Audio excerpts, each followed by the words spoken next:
I've spent 25 years in enterprise technology. I've seen automation waves come through nuclear plants, aviation systems, global organizations with thousands of people. This one is different, not in kind, but in speed. Right now, there's a global analysis covering 153 countries. It measured how nations are preparing their workforces for AI displacement, not hypothetical displacement. The kind happening now, one query at a time. The data shows a pattern most people aren't ready to hear. Here's what it found. I call them the liminal workers, people suspended between relevance and replacement. You felt it. You open Claude or ChatGPT, watch it do in 90 seconds what used to take you an afternoon, and you think, how long do I have? That's not anxiety. That's pattern recognition. The study I'm walking through covered 153 countries. It wasn't measuring whether AI displacement is coming. It was measuring who's actually ready for it. Most aren't. The study broke down readiness into 5 patterns, 5 ways nations are actually responding to what's already here. Not aspirational frameworks, not policy white papers gathering dust in ministries. Actual infrastructure, education systems, safety nets, retraining programs that exist today. Most countries fell into one archetype. A few outliers landed in another. The gaps between them aren't closing, they're widening. Here's what the 5 types look like. This transition isn't about the technology. It's about the people stuck in the middle of it. We keep putting the entire burden on the worker. Upskill, adapt, reskill, as if displacement is a personal failure of effort. The analysis calls these workers the front line of the global transition. I'd go further. They're the experiment. We're running it live at scale with no control group. The real question isn't whether workers are adapting fast enough.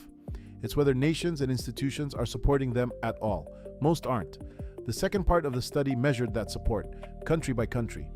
The results aren't flattering.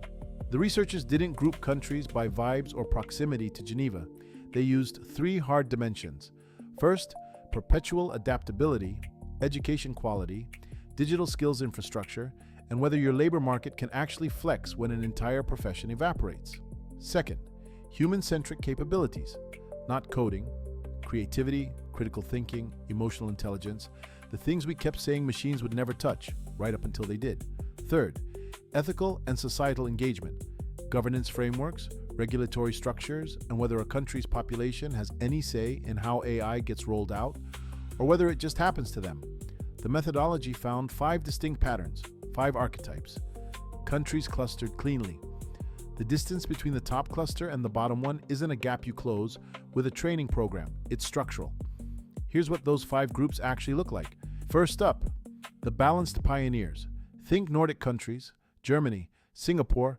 Picture a data center technician in Stockholm.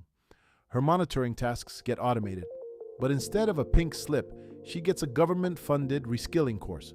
Her employer gives her 3 months of paid training, actual labor policy, not LinkedIn advice. She comes back and does the work. Machines can't. Judgment calls on the edge cases that break the script. It's a closed loop. Tech advancement, human development, and governance frameworks moving together. It looks almost quaint when you say it out loud, like describing a country where the trains run on time. Most of the world isn't architected this way. Then you have the Nordic outliers. Denmark, Sweden, small economies with absurdly generous safety nets. They manage displacement with 60 to 80% wage replacement, active labor market matching, and a cultural comfort with career pivots that would make an American recruiter nervous. It's impressive until you zoom out. Mid-sized economies can afford to cushion the fall. What they can't do is scale innovation fast enough to compete globally. And when your top AI talent can make 3 times the salary in California, retention becomes a very expensive problem. Generosity doesn't solve for ambition. Now the technological vanguards, the United States, Israel, South Korea. Picture a junior developer in Tel Aviv. Her coding tasks vanish overnight, automated. There's no safety net. There's no government stipend while she figures it out. So she pivots. She joins an internal AI augmentation team. 6 months later, she's managing prompt workflows and earning 20% more than before. It's chaotic. It's fast. It rewards the people who can move. It also assumes everyone can. The state isn't doing much here. Unemployment benefits last a few months, maybe less. The government focuses on tax incentives and research subsidies. Carrots for capital, not workers. The real engine is venture funding and job mobility, so aggressive it makes European labor ministers uncomfortable. It drives innovation faster than any coordinated policy ever could, but the cost is brutal. If you can adapt, the upside is enormous. If you can't, there's no net beneath you. The system assumes everyone can move at the same speed. Most can't. The third archetype takes a completely different path. Strategic accelerators. China, Saudi Arabia, the UAE. Picture a data scientist in Abu Dhabi. She gets full government sponsorship for an intensive AI certification, not because she asked for it, because her new skills align with a top-down national AI strategy written 3 years ago. This is central planning at scale. Ambitious, coordinated, and fast. The state decides where the future is, then it moves the population toward it. The state pours investment into national champions. It can mobilize resources at speeds that make Western procurement cycles look like a joke. But the trade-off shows up in the data. Centralization at this scale sometimes struggles to foster the kind of bottom-up, irreverent thinking that produces genuine breakthroughs. You can mandate adoption. You can't mandate creativity. Fourth group, the regulatory architects. France, Belgium, Italy. Picture a pharmaceutical researcher in Brussels. Her company wants to deploy a new AI system. First comes a 6-month regulatory assessment under the EU AI Act. Her competitors in California ship in 6 weeks. But here's the turn. That certification becomes a market advantage. EU compliance opens doors, and she gets state-funded reskilling to supervise the system. It's slow, it's deliberate, and it assumes you can afford to wait while the rest of the world moves. Most can't. The protection comes at a cost. In these regulatory architect nations, the average worker displaced by AI takes 7 months to find new work. Compare that to 4 months in the technological vanguards. Deeper worker protections, mandatory consultation rights, a predictable ethical environment. All of it slows the transition. And when commercial agility is the game, slow means expensive. You can be humane or you can be fast. Most systems aren't built to be both. Fifth archetype, the emerging adapters. Kenya, India, Brazil. Picture an accountant in Nairobi. He gets 0 state-sponsored reskilling. No safety net. No stipend while he figures it out. So he joins a local tech hub and attends weekend boot camps funded by multinationals. He uses hyper-local domain knowledge to train AI on East African financial data. It's grassroots resourcefulness at scale. Niche adaptations. Leapfrogging entire development stages with duct tape and determination.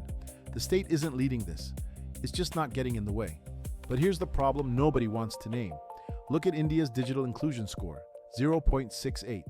That's a measure of internal inequality. Singapore's is 0.12. You can have a software engineer in Bangalore writing AI pipelines and a rural worker 3 hours away who's never touched a smartphone. Same country, different centuries. The emerging adapters aren't one story. There are a dozen simultaneous realities playing out inside the same borders. That makes national policy almost meaningless. You can't design one roadmap when half the population isn't on the map yet. I've spent enough time negotiating $100 million technology deals to recognize when numbers tell you more than the strategy deck ever will. So let's talk money. In the United States, technological vanguard, the average government expenditure on retraining a displaced worker is $842. In Germany, balanced pioneer, it's $4,275. I'm not picking sides. I'm reading the budget line. One nation leans on individual initiative and corporate ecosystems. The other funds institutionalized state coordination. $842 buys you a Coursera subscription and a prayer. $4,275 buys you 3 months of paid reskilling with a job waiting on the other side. The gap isn't policy preference, it's financial architecture. And that brings us to the final section. What do we actually do about this? So what do we actually do with all this? Regardless of which archetype your country falls into, the study identified 5 universal success factors. First, align tech and human investment. You can't just buy the algorithms. You have to fund the people running them. Second, address cultural adaptability. That means environments that actually tolerate failure and reward critical thinking, not just say they do in the values deck. Third, create inclusive pathways. Transition support can't just live in Silicon Valley and Shenzhen. Fourth, build global cooperation. Share policy frameworks. The displacement doesn't respect borders. Fifth, develop anticipatory policies. Identify skill gaps before the displacement hits, not after. The data is clear. the best outcomes happen when technical skills are paired with critical thinking and anticipatory support, not one or the other. Both. Hashtag AI Workforce Readiness Global Analysis. So here's the question we're left with. As this transition accelerates, do we measure success by GDP growth and private investment, the metrics that look good in a presentation? Or do we measure it by whether our nations actually help people move through this displacement with dignity, agency, and real opportunity? It's not rhetorical. The answer defines what comes next. If you want to stay ahead of this curve, follow for more.